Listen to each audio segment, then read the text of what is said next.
Dave, what are you doing? Playing a bard, man. But I was going to play the bard. Well, Ted, I am clearly dressed for the part. I should play the bard. I've had my character made for over a week, man.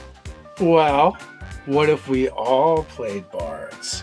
What would that look like? Well, let's discuss the all-bard party for 5th edition Dungeons & Dragons.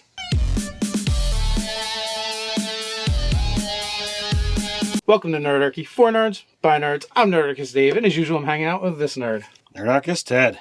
Maybe it's your first time visiting Ted's Basement. It's a place where we like to discuss news, views, and homebrews for 5th edition Dungeons & Dragons, and sometimes we even talk about other things. So if you don't want to miss a single video, don't forget to hit that subscribe button and to tune to that notification bell. I forget where it came up, but I think it was a comment. Someone was talking about the all bard party, and I mean, I believe there's even been live D&D shows done about it. I think Satine Phoenix ran one in Forgotten Realms on the Dungeons and Dragons channel. So it's definitely a concept that's been out there. And you know, let's face it. I mean, Lord of the Rings, Tolkien, The Hobbit, you had the all dwarf party, and clearly they're all fighters.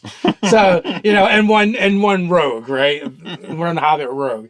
So why not? So let's talk about playing the all bard party and what that might look like. Now, I've kind of looked at this, you know, a little bit in regards to what I've kind of dubbed my kids' game, because it started off as they were a wandering band of minstrels, but it was because they all had, you know, performance or a musical instrument in some way, shape, or form, but they weren't all bards. But to extrapolate and be like, no, we're going to look at all of the classes or subclasses for Bard, and everyone's going to be that. I think there's a lot of fun things that you can really play along with. Now, we only get 5 subclasses anyway, right? So 5-person party works out perfectly. What do we have? We have Glamour. We have Lore, we have Swords, we have Whispers, and we have Valor. So 2 of them are kind of fightery anyway. Mm-hmm. And Whispers, I feel like, is kind of roguey to begin with. Mm-hmm. Glamour is like the bard's bard, right? Yeah. You're like a pop star. And then that leaves us with Lore, and Lore is more of the more refined, castery, scholarly of the bards, in my opinion. So when we look at, you know, an all-bard party, we really have to extrapolate. What is this going to be? All right, they are going to be all skilled. You know, there's going to be a lot of skills amongst the party, and there's going to be expertise in that. So if you're going to put this kind of thing together, you can spread those expertises out across all the avenues that you really want to be able to do. From a base class ability, all bards are going to be able to offer up inspiration. So your bonus action is never going to be without something to do. And if you want to cheese it, you could literally be like, I inspire the guy that's behind me in the initiative order. So it's like, boop, boop, boop, boop, boop, boop. Everybody gets inspiration. You're going to pass all kinds of stuff. 2 points to make. One is we're only looking at official content, not unearthed arcana, so we're not including the elegance. Mm-hmm.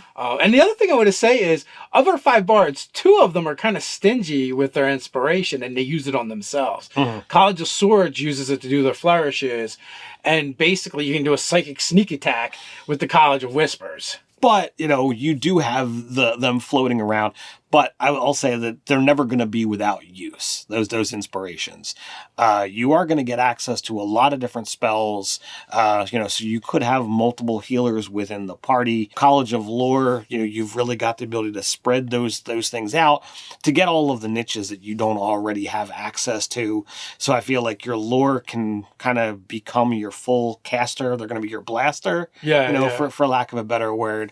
Your College of Swords or College of Valor, you know, those are going to be your, you know, your martial characters, your tank, your fighter, you know, what have you. And then the Glamour is going to wind up being your face. Yes, and then, you know, College of Whispers is going to kind of fill that striker role, the TPS, whatever you want to call it. You know, they're going to be kind of like your heavy hitter, partnered with, you know, up front, they're kind of with your Valor and your Swords. Valor is just going to be almost like your typical kind of tank. Swords has some options. They can do more damage, they can be more mobile, or they can be boosting their armor class, all of which are going to be kind of useful in this scenario. All of them have access to plenty of buff spells. All of them have access to healing, not a problem. all bards have some form of control, but your lure bard can really double down on that by dipping into those wizards, cleric, and druid spells to really take control and command the battlefield. Yeah, the only place they're going to really lack is they're not going to have that upfront fighter that has a ton of hit points and super high armor class. But if a couple of the bards kind of work together to buff either the Valor or the sword, one of them could actually make a really good tank. All right, so those are all a lot of things that you can really work with. So as we go to I guess put this together, like you could really look at the the variety of backgrounds that are going to be useful, and I think specifically you're going to want to either have somebody take urchin or criminal to get access to thieves tools, but as you choose them, you can be able to use them to get the skills, to get extra skills that everything's on the bards list, so there's nothing that you couldn't be able to get, but getting access to tools and more skills, you can spread those out with your background choices. Yeah, and you're going to need to, because you're going to want someone that's going to be able to find and disarm traps and things of that nature. So the urchin or the criminal background is going to do that for you. And, it seems like a really good place for our College of Whispers bard to kind of fill that role. They're already kind of themed and flavored that way. Now, though any of them could, and also that would, Thieves Tools would not be a bad place to take expertise either, since there's going to be so many of them. We've got 5 of them, 4 opportunities, I believe, for expertise. I don't remember if lore gets more or not. But overall, that's 20 skills with expertise. That's a lot of expertise.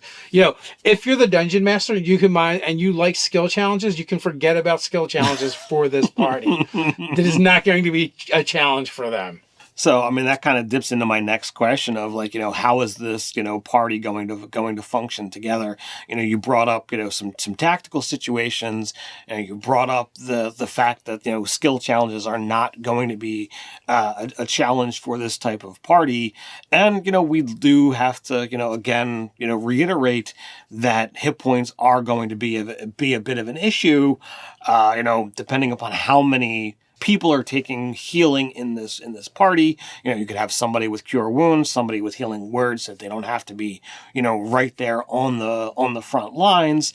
But if you got the tanks, the fighters right there at the front line, they could be the ones with heal. So it's like, all right, well, I'm not damaging this turn, but I'm closing my wounds so that it's creating more of a I stay here and take the damage. So the question too that comes to mind is how do you put this party together so it makes sense? Especially because they're very diverse bards, right? They're very different.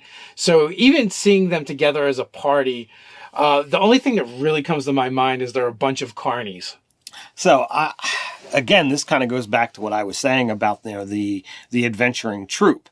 College of Whispers, they don't want anyone to know that they're a College of Whispers bard. They try to be like, oh no, I belong to a different college. So I could see this as a very political kind of game where they go from city to city, and they're performers. They're meant to go do whatever, but you've got one person, or 2 people that do like the physical acts, the swords and the Valor bard that are doing weapon displays and all this other kind of stuff, but they all have juggling and singing and musical instruments, and they could play a lot of different stuff. So they're invited to parties and they're invited to all these different events, but they're gathering intel and they're doing more of a political espionage, maybe for a higher power or a higher calling or whatever organization that they belong to.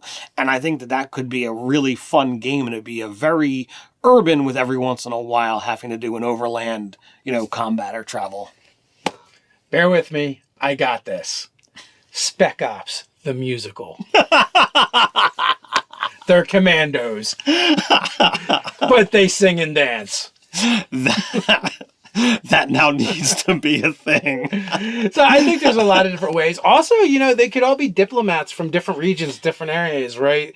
The Bard of Valor is actually a skald from a more of a Norse or Viking-esque culture, and the other ones you could do something similar with. The Glamour is actually, he's an ambassador or diplomat from the Feywild. I could definitely see these happening. Maybe the College of Swords is, you have like an Arabian style theme area and they're the diplomat from there. So, and they like all come together and like there's a threat to all of the lands and they have to work together. And, bards make excellent diplomats. It just so happens that they also have their performers as well. Because they look fabulous doing it. They look fabulous doing it, so we can all see. So I think it'd be a lot of fun. It's great. Let us know, do you folks want us to continue this series and do other classes? Also, our pledge manager, in case you missed the Kickstarter, Out of the Box Encounters is live now. You can go late pledge. You can go in and get your stuff. You can do add-ons. You can see what we got. The reasons why you want to check that out now and not wait for the book to come out. So is one, the prices are going to go up. Right now, we give Kickstarter prices. You can get those. You can get pre-sale of Nerdarchy the Convention badges. There's going to be exclusive add-ons that will only be available during the Kickstarter. Once the pledge manager closes, that's extending the Kickstarter, they're going to go away and you won't have access to those. So on your way out, check that out. The link will be in the description down below. Let us know what you think in the comments. And let me take a moment to invite you to join Nerdarchy, the Adventuring Party on Patreon. What can they expect over there, Ted? We're creating products for 5th edition Dungeons & Dragons that players and DMs alike can drop right into their game. But that's not all. We do monthly giveaways and our patrons are automatically entered. We do weekly hangouts with our patrons and more. So quest on down to the description, join the Nerdarchy Adventuring Party, and until next time, Stay nerdy.